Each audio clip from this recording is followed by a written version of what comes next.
but what we've said is that we have not moved forward to the extent we should. We've made some progress, very little progress in some areas. It's not a priority for the government right now.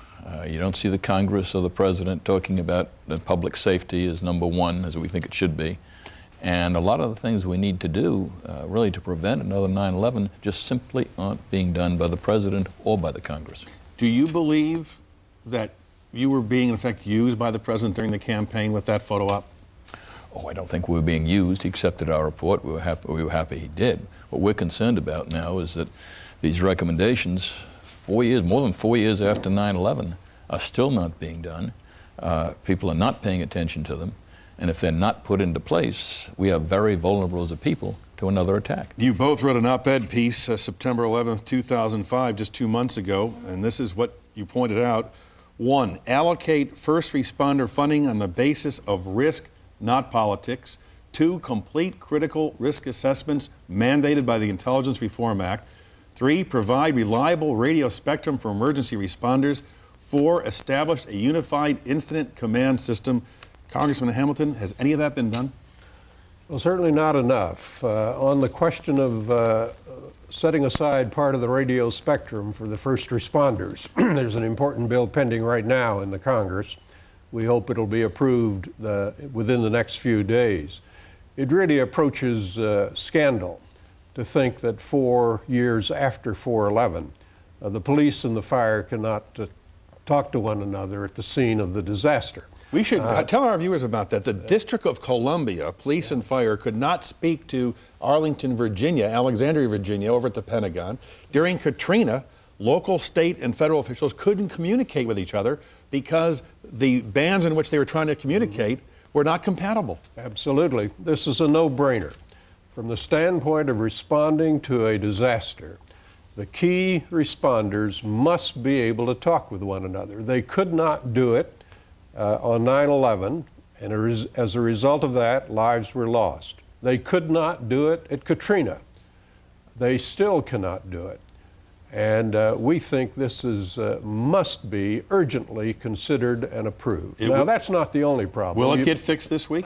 I don't know. No. It's a close call. No, we don't know. It's not going to be fixed this week because the best hope we have is a bill that fixes it by 2009. Oh, yes. Now, 2009 is not soon enough. Actually, the leader on this has been your previous guest, John McCain, who understands this issue, has been fighting for it, but the special interests have prevailed up to this point. How about first responder funding on the basis of risk, not politics? People per capita spending in Wyoming more than New York, and which is a higher risk for terrorists? We've had some of this money spent to air-condition garbage trucks. We've had some of the money spent for armor for dogs. This money is being distributed as if it's general revenue sharing. We want that money distributed according to the best information we have about the risks and the vulnerabilities. The money should flow to protect the lives of the American people. It is not now being done. Who's accountable? Who's accountable? Right now, the Congress is accountable. The President supports our recommendation. The Congress has this before it this week as well. And we think it's critically important that it be adopted. Complete critical risk assessments mandated by the Intelligence Reform Act. You asked that Homeland Security go out and look at nuclear power plants and chemical plants and make a risk assessment. Why isn't that been done? Well, they did something, but it's totally inadequate. It doesn't set the priorities out. It just sets basically vague guidelines what the priorities should be. And you can't allocate funds properly until you know what your risks are. And that's what we're trying to get people to do. And that's mandated by the law, and they just have not done it. When you put these things together, right now, by the way, the bill we just talked about, there's a 5-5 vote in the conference committee in the Senate. If one more senator votes the right way, we can get risk assessment done. So we're very close on that one. It'll be decided this week. See, the key problem here is making hard choices. What we do is continue to talk about hard choices. We don't make the hard choices. And the hard choices require us to do what Tom said, and that is make distinctions, the priorities. This needs to be protected, that we don't have sufficient funds to protect. Washington, D.C. has a higher risk. New York City has a higher risk than perhaps a rural community in Utah or in Wyoming. We know what the terrorists want to do. They want to kill as many Americans as possible. That means you go after New York City, not rural southern Indiana. It means they want to strike the symbolic targets of America. They have said this. That means you protect the Washington Monument and the United States Capitol and not other places. Establish a unified incident command system. That is so important, and we saw it, Katrina. I mean, there was such confusion at that point, because that's state, local, everybody else. Nobody knew who was in charge. Nobody, by the way, knew who was in charge on 9/11 when people responded to the World Trade Center. Police, fire, Port Authority, nobody knew who was in charge. Same thing happened in Katrina. We've suggested every single state, every single locality, you gotta know who's in charge. Man, Bloomberg's doing that now in New York. Other leaders have got to do it. One person's got to be in charge. It sounds like on these 4 areas, it's an F. Is that fair? Well, we're going to be giving grades tomorrow, and I'll tell you there are more Fs, unfortunately, than there are As. But if these 2 bills are passed on radio spectrum and allocation of funds, the grades will quickly switch to a B or an A. So some of these things can be corrected quickly, others cannot. The Transportation Security Administration has made a decision that they're going to allow scissors with a blade of 4 inches and tools of 7 inches or more be allowed to take them on airplanes. Is that a good idea? Personally, I don't think so. I don't think we have to go backward on here. They're talking about using more money for random checks. I don't think random checks are very good anyway. That's pulling out your grandmother because she came up at a computer. That's not what we should be doing, and to switch. And by the way, talking about TSA, 4 years after 9/11, there still isn't a unified watch list. In other words, of terrorists. When terrorists coming through the airport may still not be spotted because the agencies still haven't gotten together. There's still not a unified watch list. On the question of the scissors, I think that's a tough one. One of the things we said in the report is that you should make a judgment as to what the high risks are. I worry more about what's in the cargo container than the people on the airplane today. So we said that one of the really great risks are explosions taking place in the cargo hold. We have to get much, much better than we are today at being able to detect those explosions. Now the TSA, the Transportation Security Agency, they can't do it all. You have to allocate resources, so judgments have to be made. I'm a little skittish, as I guess Tom is, about a 4-inch or 3-inch scissors. Remember, the hijackers were very sophisticated people. Box cutters. Well, they knew you could get on an airplane with a 4-inch blade, but not a 6-inch blade. They knew that. And they used it. And they used that information. So you have to anticipate a very sophisticated enemy here, as they were. And the sky marshals and the flight attendants are opposed to this change. Yeah. Why wouldn't we listen to them? I think we should. They're the people who have to deal with this every day. But you mentioned the cargo hold. You know, we've now developed machinery that can detect some of these explosives going into the cargo hold, but we haven't installed it yet. And it doesn't do any good being invented and not installed. I can just see my dad and millions of other Americans sitting here watching this program this morning saying, what is going on? It's been 4 years from September 11th. You had your commission. You met, had a bipartisan, unanimous vote, had these recommendations to allow emergency responders to talk with one another, to give more money to areas of high risk, to have a unified command center, and nothing's been done. What is the problem? Seriously, who's accountable? We've asked ourselves that question a good many times. I think, in general, what we will say tomorrow is that there is a lack of a sense of urgency. And that's what impresses us overall. I think what happens is sustainability is a very tough thing in our government just because there are so many competing priorities. We've got a war going on. We've got 3 wars going on, one in Afghanistan, one in Iraq, and the war against terror.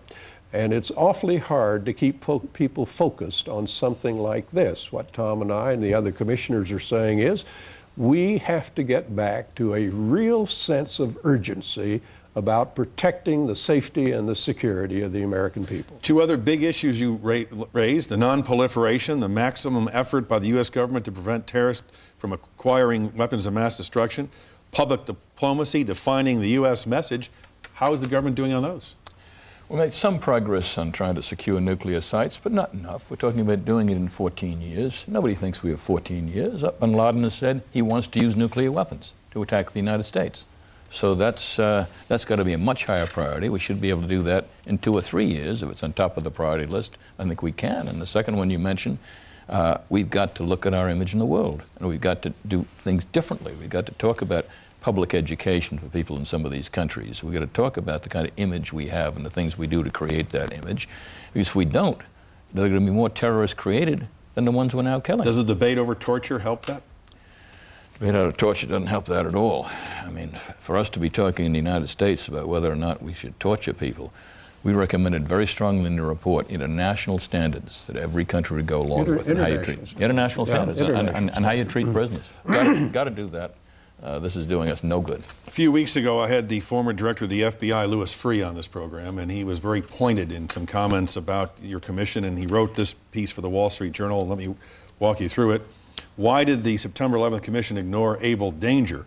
Recent revelations from the military intelligence operation codenamed Able Danger have cast light on a missed opportunity that could have potentially prevented September 11th. Specifically, Able Danger concluded in February 2000 that military experts had identified Mohammed Atta by name, maybe by photograph, as an al-Qaeda agent operating in the U.S. Subsequently, military officers assigned to Able Danger were prevented from sharing this critical information with FBI agents, even though appointments have been made to do so. Why? Was Able Danger intelligence provided to the 9/11 Commission prior to the finalization of its report? And if so, why was it not explored? In sum, what did the 9/11 commissioners know and their staffs know about Able Danger, and when did they know it? The 9/11 Commission inexplicably concluded that it was not historically significant. This astounding conclusion, in combination with the failure to investigate Able Danger and incorporate it into its findings, raises serious challenges to the Commission's credibility, and if the facts prove out, might just render the Commission historically insignificant itself.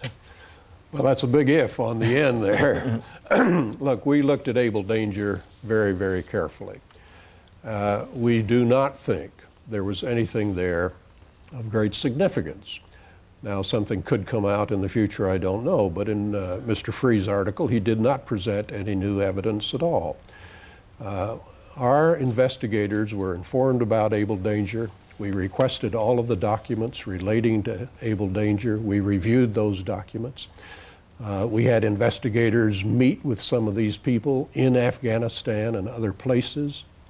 The bottom line, the bottom line is that they can furnish no documentary evidence to support their charges that they had a chart, for example, with Mohammed Atta's name on it. Congressman Weldon of Pennsylvania says he gave that chart to the National Security Advisor. And the National Security Advisor denied that he ever got it. That was the assistant, Stephen Hadley, not Condi Rice at the time.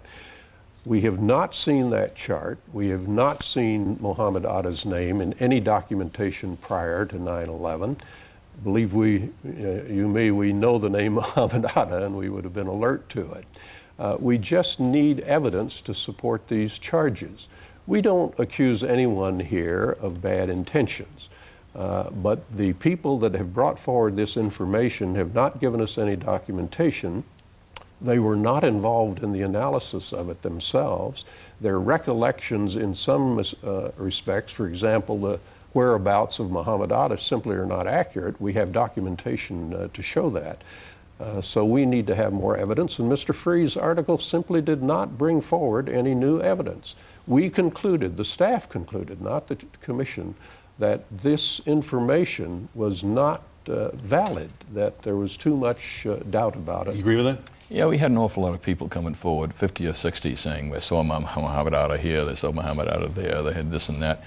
There was absolutely no evidence to back this up. There still isn't any evidence to back it up. If people want to look into it, they're welcome to. We still haven't seen any evidence to indicate. We saw every file. Pentagon denies it. They say they haven't got any information. White House denies it. Nobody brought to congressional investigating any information. Nobody gave any information to the 9/11 Commission to back this up. If this is true in any way, it's a monstrous conspiracy, and I haven't seen any evidence to back it up. I want to go back to your original report. You found that there was no connection between al-Qaeda and Saddam Hussein that was, quote, operational. And you found that there was no evidence that Iraq cooperated with al-Qaeda in developing or carrying out attacks against the U.S. Is that accurate? That's correct. So there's no suggestion that Iraq was in any way, shape, or form involved with September 11th? No, and we could find no evidence whatsoever, and we came out with that statement clearly. Before you go, if 1 year from now we have exactly the same report in terms of all the factors I raised with you this morning, what would you say? I'd be extremely disappointed. And extremely worried that we may have had another attack at that point because some of these things weren't done. We believe another attack will occur, and we had better get to it and protect the Not American if, but people. when. It's not a question of if. We know what their intent is. They've expressed it over and over again. And are we prepared? we- Are we prepared? No, we are not as well prepared, as Tom put it early on, as well prepared as we should be. There is plenty of room for improvement, and we've got to get with the task. And God help us if we have another attack and we haven't done some of these things. Who has to grab hold of this? Is it the president? It's the President and the Congress. It's our government. And there are things we talked about today that Congress has to do, the things we talked about the administration has to do. First of all, the safety of the American people has got to be the #1 priority. There is nothing more important. Are you now out of business? We're going out of business as of December 31st. That's it. Never be heard from again. As individuals, we may be around, but And your son is running for the United States Senate in New Jersey. my son's running for the United States Senate. Good candidate, by the way. We need equal time for the Democrats, but that's Governor Tom Kean, Congressman Lee Hamilton. Thanks very much. And we'll be right back.